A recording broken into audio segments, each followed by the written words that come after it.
Ajay loves playing with Legos and has a tall stack of Lego blocks. He then broke it down into its building blocks. Next, he started sorting the small blocks by putting similar ones together. He realized he had 3 different block types and exactly 2 of each.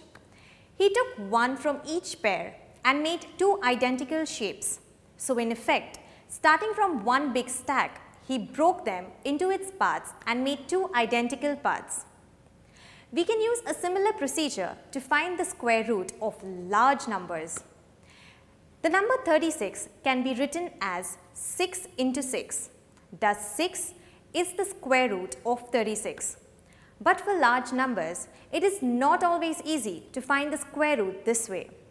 Let's see another interesting way to find square root of 36 and then apply it to a larger number.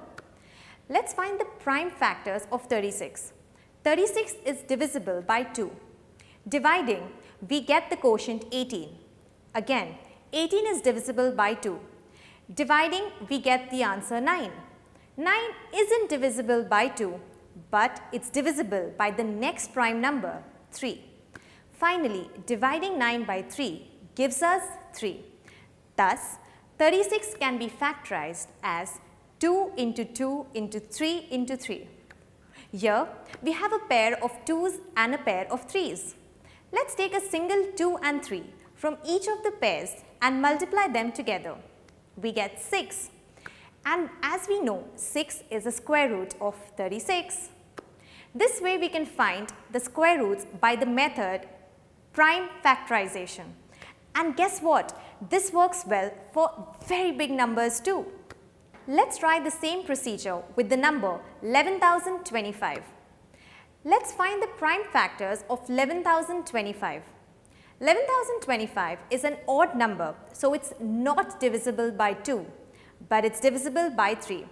Dividing, we get the quotient of 3,675.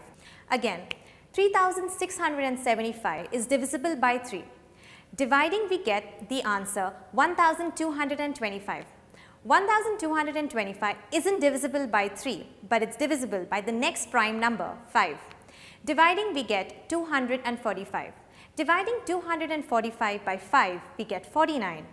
Now clearly 49 is not divisible by 5, but it's divisible by the next prime number, 7. Dividing 49 by 7, we get 7. Thus, 11,025 can be factorized as 3 into 3 into 5 into 5 into 7 into 7. We have a pair of 3's, 5's and 7's. As before, we take 1 3, 5 and 7 from each of the pairs and multiply them together. This gives us 3 into 5 into 7, which is equal to 105. So, 105 is the square root of 11,025. Easy, isn't it? Turns out that finding the square root of large numbers is as easy as playing with toys.